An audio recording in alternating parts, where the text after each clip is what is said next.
Hey everyone, Anthony here. Today we are going to be taking a look at this vintage telephoto lens from Vivatar. I got this lens from my sister, who I believe got it when a family friend was giving away a bunch of really old camera gear. Vivatar is a brand that nowadays is mostly known for cheap, poorly designed stuff, so yeah. This should be interesting. Alright, I'm outside, I've got the lens, I'm going to be putting it on the camera in just a moment. We're going to get some test shots and see how they turn out. First, some quick specs.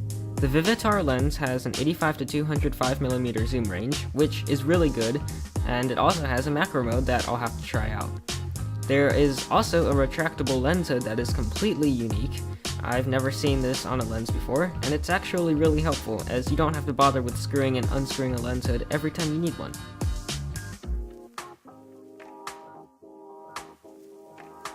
Here are some of my test shots. You can see that there's a tiny amount of shake almost everywhere. This is partly because of the lens's sheer bulk. It's really hard to hold it steady long enough to fire off a shot, even on a tripod. And this is the video sample through the Vivatar lens. I'm just recording Kiara standing there awkwardly. There she is.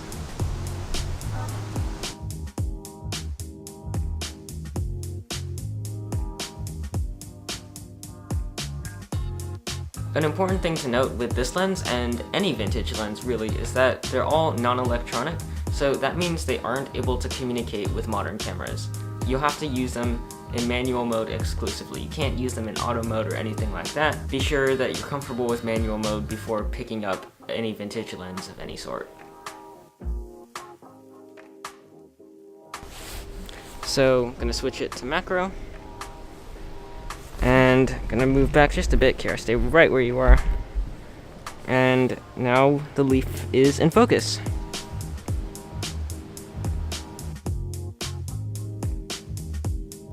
Alright, so what are my final thoughts? Well, it looks impressive on my camera, but it's heavy and impractical, and I don't think it's the kind of lens that I'd take out and about with me. And as you saw earlier, the pictures and video taken with this lens aren't exactly the sharpest. In the end, this lens is a cool addition to my collection, something to play around with, or in this case, something to make a video on. Alright, I hope you enjoyed. Like, comment, share, all that YouTube stuff, and subscribe for more videos on tech and filmmaking.